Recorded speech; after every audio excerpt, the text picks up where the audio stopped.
نصیب والے دیکھتے ہیں خواب میں حضور کو، مگر کسی نے جاگتے میں دیکھا حق کے نور کو۔ ناظرین اکرام، آج کا سوال ہے کہ دیور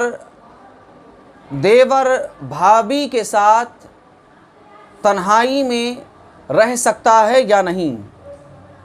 دیور بھابھی کے ساتھ بے تکلف مذاق کر سکتا ہے یا نہیں؟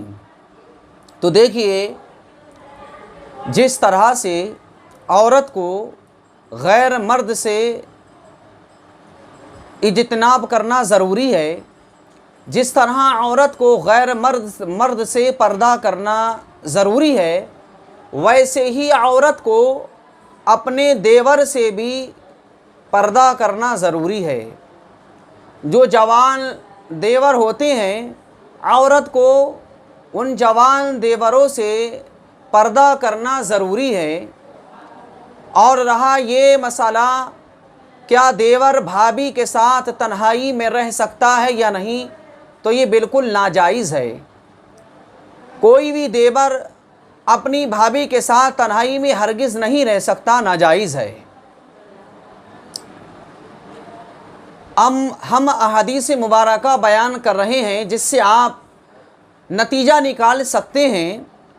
حضرت عمر رضی اللہ تعالی عنہ سے روایت ہے کہ حضور صلی اللہ تعالی علیہ وسلم نے فرمایا کہ کوئی مرد کسی اجنبی عورت کے ساتھ تنہائی میں جمع نہیں ہوتا، لیکن اس حال میں کہ وہاں دو کے علاوہ تیسرا شیطان بھی ہوتا ہے۔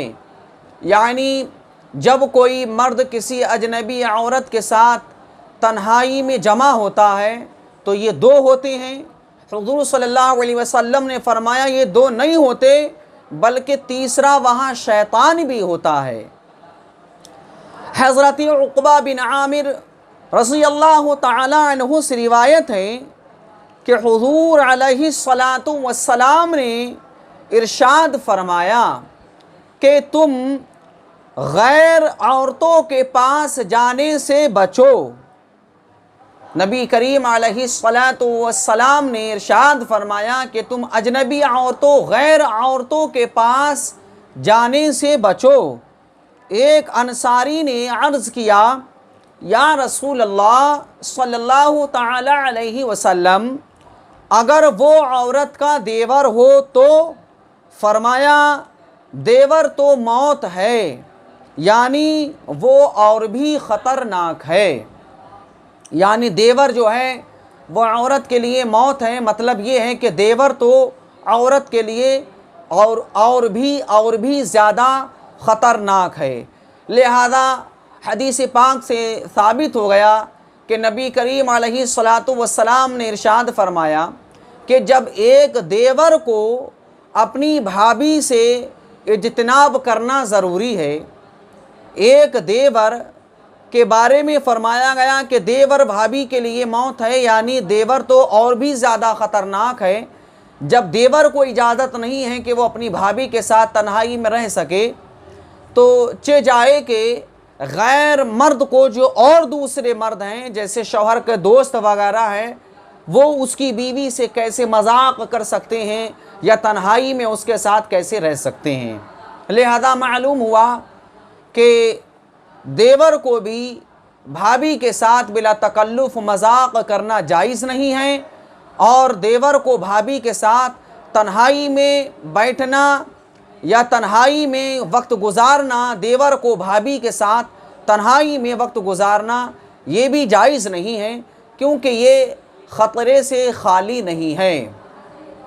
اور جن گھروں کے اندر بھابھی اور دیور اور بھابھی میں مذاق چلتا رہتا ہے، اور اتنا خطرناک مذاق کر لیتے ہیں کہ حد پار کر جاتے ہیں، مگر گھر کے اندر کچھ ہمارے بڑے بوڑھے حضرات کہتے ہیں کہ یہ تو دیور اور بھابھی کا مذاق ہے، اس میں تو کوئی حرج نہیں ہے، وہ بھابھی ہیں یہ دیور ہے، یہ مذاق آپس میں کر رہے ہیں تو اس میں کوئی حرج نہیں، لہذا یہ بالکل غلط بات ہے، اس لیے کہ دیور اور بھابھی جب مذاق کرتے رہیں گے تو وہ حد بھی پار کریں گے، اور یہاں تک کہ بعض گھروں میں یہ دیکھا گیا کہ شوہر جو ہوتا ہے جب وہ اپنے بھائی کو دیکھتا ہے کہ اس کا بھائی اس کی بیوی سے کھلم کھلا بلا تکلف مذاق کر رہا ہے تو وہ شوہر جو ہے اپنی بیوی کی طرف سے